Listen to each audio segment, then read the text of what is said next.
there everyone, Rosepal here, and welcome to BCS Animation Talks, where I talk about cartoons and anime besides some OP. Today, continuing with Pretty Cure month, from the first video I've done, I'm going to talk about the first few episodes in the new season of the Pretty Cure franchise, Healin Good Precure. Now started airing on the 1st of February, which was known as Pretty Cure Day. This is mainly going to be an impressions video, as well as future videos on this season, as there are going to be a bit of spoilers ahead for those of you who haven't seen the series as of yet, so just a quick heads up. To start with, we have Episode 1, Holding Hands Tightly, where Pretty Cure cure Grace. This is a great introduction to our main lead heroine, Nodoka.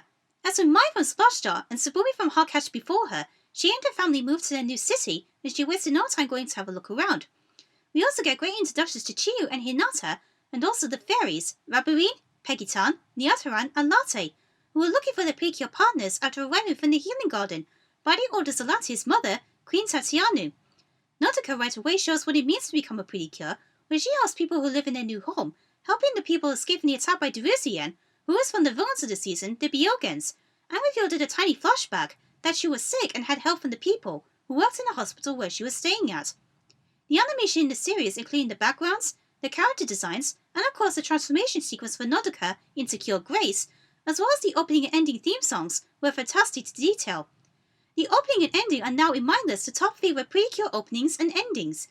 The transformation sequence was short and up to the point, which was a breath of fresh air from the usual long transformation sequences in previous seasons, along with a really cool fight scene with the first Mega Byogan to boot. I love the Healing Stick, both used as a weapon and a transformation trinket, along with the first element bottle, which relates to the flower that heals Latte after the fight, and uses to power up her attacks, which were great. And the humour was great, especially at the ending where Nodoka just realised that the fairies were talking. Next we have Episode 2, No Longer Partners, Guess I'm No Good. This episode had some excellent development between Nodoka and Raburine, as Raburine had doubts on whether Nodoka should have become her partner at all. To put it into context, Raburine was concerned for Nodoka as she might get seriously hurt by the Byogans, as this reveals the concept about being a Pretty Cure. Since they and some of the other villains in previous seasons proved to be a real threat to the heroes, they have to consider the limitations of being a cure, and whether they will be up to the challenge. Nodoka, who enjoyed her first day at school and tried some of the sports clubs but failed because of her low stamina, had a great conversation with Chiyu, who is the athletic girl in the school, especially with the high jump, inspired her to do some running from time to time to improve her stamina before she can join a sports club properly. Then while trying to stop the latest Mega Byogan from destroying the school and its surroundings by doing a well-worth run and creating a trap using a net, I love the scene where Nodoka revealed her reason to Raburine or why she wanted to become a cure in the first place. She didn't have much of a childhood, as most of the time she spent in hospital because she was sick, which is a good quick bit of continuity to the first episode. Because of the support from the doctors and nurses who helped her to recover, she wanted to give something back by helping people in need, which totally relates to me in some way. I give full credit to Nodoka's voice actress Ori Yuki, who played Madoka in the Oshi dub of Puella Machiba Doga Magica, as she put some heart and emotion into her role in this scene. Raburine in turn tearfully apologizes to Nodoka for not listening to her side of the story and admits her mistakes of doubting her and really wants to be her partner. Also, we got a bit more world building to the Healing Garden and the healing animals and their motivation of protecting the Earth, and the villains who we got introduced to the main boss, King Byogan, and the other two generals, Shindoin, who voices Mina aka Sailor Venus in the Oshi dub of Sailor Moon Crystal, and Momoka, the sister of Erika in Hawkatch, and Goenwaru voiced the Bull Demon King in the Smile Pretty Cure movie. And the healing root bag had adorable runes for the fairies. Raburine's is my favourite.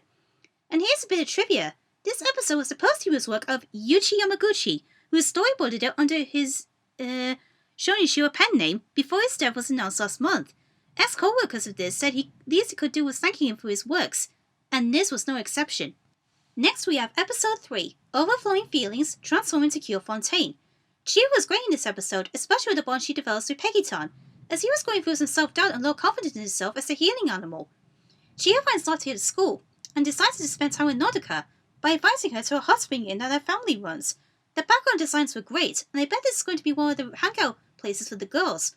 Nodoka, in the beginning of the episode, she goes on regular jogging with Raburine as a good bit of continuity from the last episode, where Chiyu gave her advice on how she could build up her stamina, and she is keeping that promise. Shindoi makes her debut fine this episode by turning one of the hot spring resources into the latest Mega Byogan. Nodoka aka Cure Grace did a great fight as usual, followed by Chiyu into Cure Fontaine.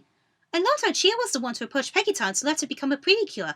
Peggy thought he wouldn't be able to help in saving Latte, the Earth, and the Healing Garden, but Chiyu explained that she would help him in the way she can, including giving a sort of courage to him, and will fight together. Her fighting was great, and she and Grace backed each other up in defeating the monster. Cure Fontaine's transformation attack sequences were really well done, and at the end, they became great friends on the first name terms. And it was so sweet. And finally, we have episode 4, I Want to Be Cute, The Birth of Cure Sparkle. This episode had the fun factor, especially with Hinata becoming Cure Sparkle. She gives us a great development as she forgets everything else when she's distracted, leaving to her impulsive nature. But when she meets up with her friends apologizing to them for not meeting up with them earlier, they all worked out in the end, and she gives great ideas to anything including adding gummies to drinks to the cafe next to her house and vet clinic. She also shows loyalty when she stands up for Nodoka and Chiyu, and her bond with Hinata was funny and adorable. He loved Hinata right from the start as she matches his personality of having fun with others and helped her with returning one of her belongings to her and convinces her to join the team with a fun reason for Hinata to become a pretty cure, to look fun and cute. I loved her house as well as her vet clinic along with the little cafe as another hangout place for the girls to go to. And seeing her brother, who is the main vet for the first time, was a nice touch too. The third duo, Guayuara, made his debut fight and he made a great impression on me. He is now my favourite out of the villain trio, with Darusian in a close second. As a whole, he got Grace and Fontaine on the ropes by turning a mirror into the latest monster. Then Hinata's transformation to Cure Sparkle is my favourite out of the transformations, and her debut fight was fantastic, and still shows the balance between physical and magic fights, and Sparkle's attack really was electrifying. Now the team and their partners are united. Overall, this is turned out to be fantastic so far, and I can't wait to see what goes on from here. Now, I would love to hear from you guys. What are your first impressions on Healin Good Precure so far? Let me know in the comments below. Until next time, this is Rosebell saying, see you later everyone!